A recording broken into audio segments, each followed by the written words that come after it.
Okay, we're filming. Okay. Okay, Lydia, just tell us a bit what's going on here.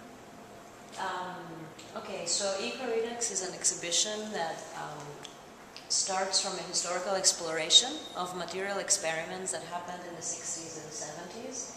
And the main component of the exhibition is an archive, which is actually there. You can see it on the wall. This is ordered in numerically, like from 1 to 100 experiments in chronological order. And it lists all the material experiments that were collected from several archives, personal archives, little magazines from the time, and it sorts them out in scale and in material technique. So each one of the experiments,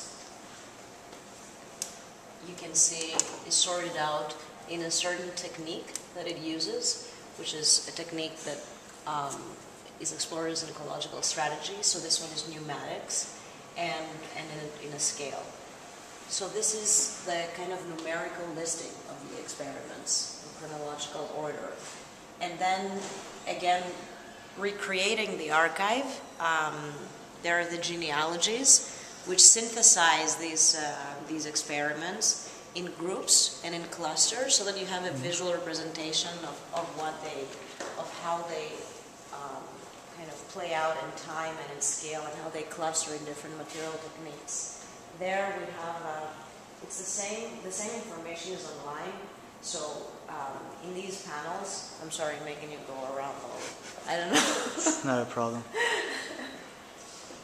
In these panels are sorted out by each material technique. So, for example, there is a contradiction from soft techniques that have to do with biological substances and recycling, ranging from growth and living systems, recycling of substances, air molds, pneumatics, and then we kind of proceed down to hard techniques, which is what I call techniques that have to do with assembly of components. So certain discarded, reused materials are put together to make something new. Recovery of infrastructures, reuse of materials, experiments that have to do with modules. So each one of these panels kind of makes a group with similar techniques and puts them in scale. And they're synthesized in these clusters so that you can understand, for example, that pneumatics are mostly clustered around a specific time period, around 68, and it has to do with like May 68 and the political revolution. And so you can make conclusions like this, how techniques have to do with a certain time period and how they played out with political and social conditions. And there's a bigger panel that synthesizes all the experiments together. It's over there? Yeah.